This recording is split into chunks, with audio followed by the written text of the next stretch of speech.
ফুৰে যে জুবিন গাৰ্গ মোৰ কলিজাৰ আধা, জুবিন গাৰ্গ মোৰ মেৰুদণ্ড, জুবিন গাৰ্গ নহ'লে মই জীয়াই থাকিব নোৱাৰো। সেই ভাষণ দি থকা মানুহটোৱে জুবিন দাক হত্যা কৰি পেলালে। সমালোচকসকলে হত্যা কৰা নাই। যে জুবিন দাই নিজে জীৱিত অৱস্থাত এটা কথা কৈ গ'ল, আমাক সন্মুখত ৰাখি সেই কথা কৈ গৈছে যে মোৰ যদি ক'ৰবাত ভুল দেখ তহঁতি মোক সমালোচনা কৰিবি, মানে নিজৰ ভুলটো নিজেতো দেখা নাযায়, গতিকে তহঁতি মোক কবি বা সমালোচনা কৰিবি, গালি দিবি বুলি কৈছিলে। কিন্তু জুবিন দাকতো আমি গালি দিব নোৱাৰো। গতিকে জুবিন দাক আমি ক'ৰবাত ভুল দেখিছো, সমালোচনা কৰিছো। মই জীৱনত এবাৰেই জুবিন দাক সমালোচনা কৰিছিলো আৰু সেইটোৱে এতিয়া চলাই আছে ফেচবুকত, মই দেখিছো। সেইটোক লৈ মই কেতিয়াও বিচলিত নহওঁ, সেইটো জুবিন দাই বিচাৰিছিলে। গতিকে ৰাজীৱ সদিয়াৰ মৃত্যুৰ পিছদিনা জুবিন দাৰ যিটো ষ্টেটমেণ্ট আছিলে, শিল্পী সমাজক নেতৃত্ব প্ৰদান কৰা ব্যক্তি হিচাপে জুবিন দাৰ সেই ষ্টেটমেণ্টটোক লৈ আমাৰ আপত্তি আছিলে, আক্ষেপ আছিল। জুবিন দাক ভাল পাওঁ কাৰণেই সেই সমালোচনা কৰিছিলো আমি।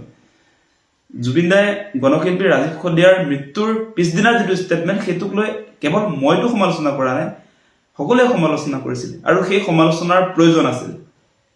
আপোনাৰ এতিয়া এটা কথা চাব যে জুবিন দাক জীৱিত অৱস্থাত আমি সমালোচনা কৰিছো মানে ইয়াৰ অৰ্থ এইটো নহয় যে জুবিন দাক কোনোবাই হত্যা কৰিব, প্ৰশংসা কৰি কৰি হত্যা কৰি পেলাব, নিজকে আচলতে জুবিন দা বেকবন বুলি ক'ব, জুবিন দা সেই মানুহজনেৰে কলিজাৰ আধা হৈ যায়, তাৰ পাছত হত্যা কৰি পেলায়।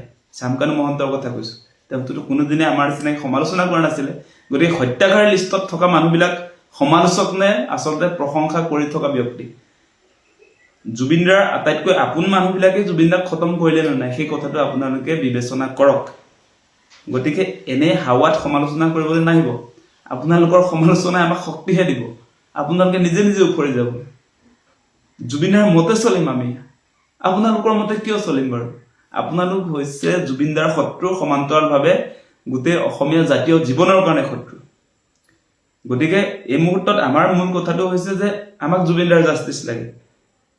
কোনে ছিংগাপুৰত জুবিন দাক হত্যা কৰিলে সেই কথা বতৰাবিলাকৰ উত্তৰ বিচাৰি আছো আমি। গতিকে এই সময়ছোৱাত আমি জুবিন দাৰ ন্যায় বিচাৰিছো কাৰণে, সঁচা ন্যায় বিচাৰি থকাৰ কাৰণে যদি আমাক এনেকে ডিমৰেলাইজ কৰিব খোজে যে জুবিন দাৰ জীৱিত অৱস্থাত সমালোচনা কৰা হৈছিলে, ডেফিনেটলি কৰিছিলো। সেইটো জুবিন দাই আহ্বান কৰিছিলে। জুবিন দাই নিজে আমাক সন্মুখত ৰাখি কৈ থৈ গৈছে যে ভুল দেখিলে তহঁতি গালি দিবি। গতিকে জুবিন দাক আমি গালি দিব নোৱাৰো, কিন্তু সমালোচনা কৰিছো। আৰু সেই সম্পৰ্কত জুবিন দাৰ লগতো আমাৰ কথা বতৰা হৈ গৈছে। গতিকে তাৰ পাছতেই আপোনাৰ জুবিন দাই এটা ধুনীয়া ষ্টেটমেণ্ট ৰাজীৱ সদিয়া সম্পৰ্কত এটা টোকা লিখি দিছে। সেইটো কিমান ভাল কথা আপোনালোকে বিবেচনা কৰি চাওক।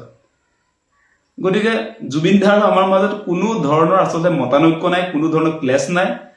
জুবিন দাই যি ধৰণে সমাজবাদী বুলি নিজকে কয়, আমিও সমাজবাদী, আমি কমৰেড, জুবিন দা আমাৰ কমৰেড হয়।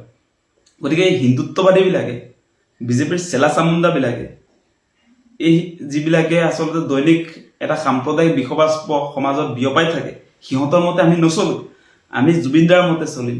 জুবিন দাই অসমৰ সমন্বয়ৰ কথা কৈছিলে। জুবিন দাই কেতিয়াও ৰাতিপুৱা শুই উঠাৰ পৰা ৰাতি শোৱালৈকে আপোনাৰ হিন্দু মুছলমান কৰি থকা নাছিলে। হিন্দু মুছলমান নচলিব বুলিহে কৈছিলে বিজেপিৰ বিৰুদ্ধে। গতিকে আমি জুবিন দাৰ মতে চলিম। আমাক এনেকে মানে জুবিন দাৰ জীৱিত অৱস্থাত কোনোবাই সমালোচনা কৰিছে বুলি কৈ আমাৰ মন, আমি জাষ্টিচ বিচৰা যিটো বৰ্তমান সময়ত যিটো স্পিৰিটত যেনেকুৱা ধৰণে আমি আচলতে জাষ্টিচ বিচাৰি আছো, সেইটো সদায় বাহাল থাকিব। ইয়াত কোনো ডিমৰেলাইজ হোৱাৰ কোনো কথা নাই।